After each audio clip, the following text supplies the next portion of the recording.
We are now joined from the South here with Juan Carlos Valareso, the chair of the International Department at the Pontificia Universidad Católica de Ecuador. Welcome, Juan Carlos, to From the South. Thank you very much. It's a pleasure to have you. Juan Carlos, first question. Yesterday was the last day of campaigning for both of the main candidates, Donald Trump and Kamala Harris.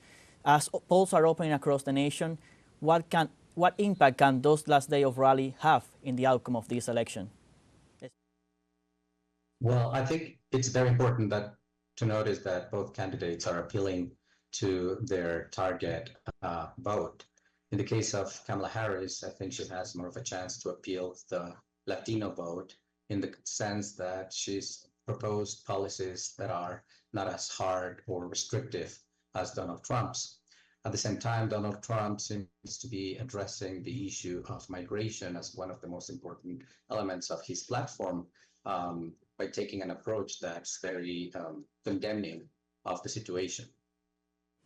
Can we expect, because we have been seeing coming into the days, people have been preparing and people have had a higher turnout in early voting in these elections. Are people concerned that there could be violence during this electoral process?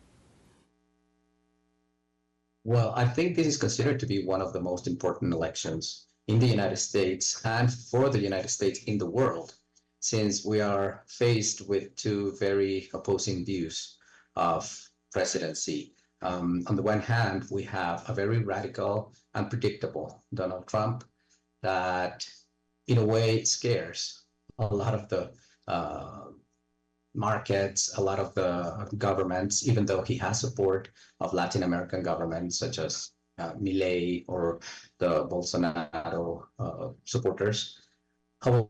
However, I think Kamala Harris in that sense brings more of a certainty, or at least more establishment following. And in that aspect, I think it's more reassuring in a way that the last days of campaign have shown how volatile the speech has become, especially with Donald Trump. Taking into consideration the global context of the different crises, especially of violence, of war, of migration, like in the Middle East, what impact can foreign policy of the U.S. have depending on the outcome of these elections? It's a very interesting question because I think it depends on the topic we're talking about.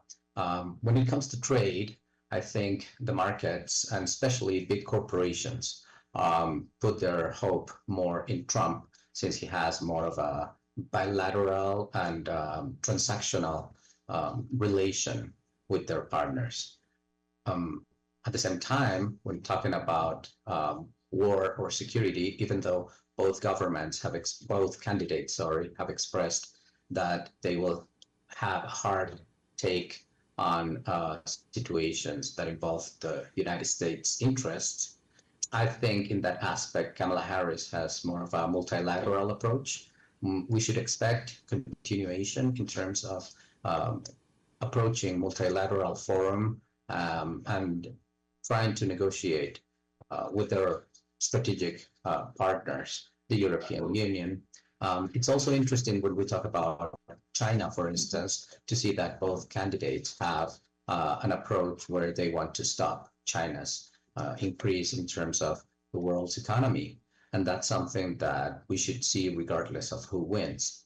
Now, when it comes to the approach on wars, we've heard Donald Trump with a very drastic speech as to how to stop wars, but he hasn't really said how he would do it. And that is related to the unpredictability that I was referring to before. Whereas in the case of Harris, she is in a dilemma, especially regarding the war on Gaza, the Israeli intervention on Palestine, because at the beginning she started by aligning with Israel and defending the position of the United States on Israel. But as we see with the Muslim vote also being into consideration a key aspect for the election, Harris has shifted a little bit into the element of also stopping the war in order to protect human rights in Gaza.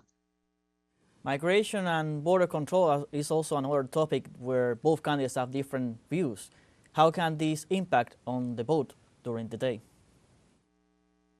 I think migration, you've talked about the most spoken issue for the audience in the United States. The American society is very concerned about the topic of migration, and the way they've approached it also differs depending on the candidate.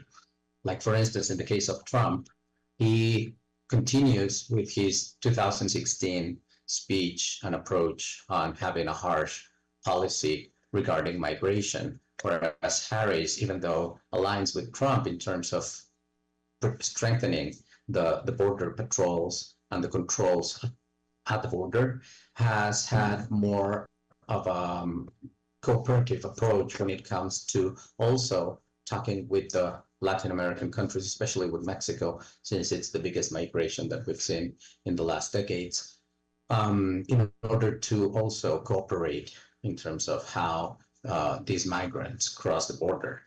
I think it's very important also to emphasize the fact that the Latin vote in the United States, even though has historically been in favor of the Democrat Party, it has now had a tendency, depending on the state, like Texas, New Mexico, Arizona, to increase favoring the Republican Party. And that's something that says a lot as well, because, you know, when we talk about the Latin community in the United States, whether it is first, second, third generation of Latin people, we're going to see there a shift in terms of their tendency of who to vote for, right? I consider that regardless of who wins, we're going to see more of a policy that, in order to satisfy the American society, will have a strong take on the issue of migration. One last question, Juan Carlos. In your opinion, could we possibly expect a shift in direction in terms of strategies of the U.S. foreign policy towards, for example, Cuba and Venezuela and other nations in terms of the international sanctions and the coercive measures that are imposed against these nations and others in the region and in other parts of the world? I think, yes, they do differ depending on whether it is Trump or Harris. Let's remember that during the Democratic presidency of Obama, the relations with Cuba started taking a shift towards the traditional isolationist and imposing sanctions approach of the United States regarding Cuba. However, when Trump was in the presidency, he totally erased those efforts and went back to a very strict and imposing sanctions approach, both to Cuba and Venezuela. It's interesting to see how after the elections, the very controversial elections that took place in Venezuela, Harris stated that there should be a showing of the polling records from the Venezuelan government in order to be recognized, thing which we know has not happened. However, in the case of Donald Trump, he hasn't really stated much about these countries. However, it is expected that he will take a hardline approach regarding the countries considered to be leftist, right, in this aspect, Cuba, Nicaragua, Venezuela. We've heard comments of Donald Trump calling all of the leaders from these countries dictators.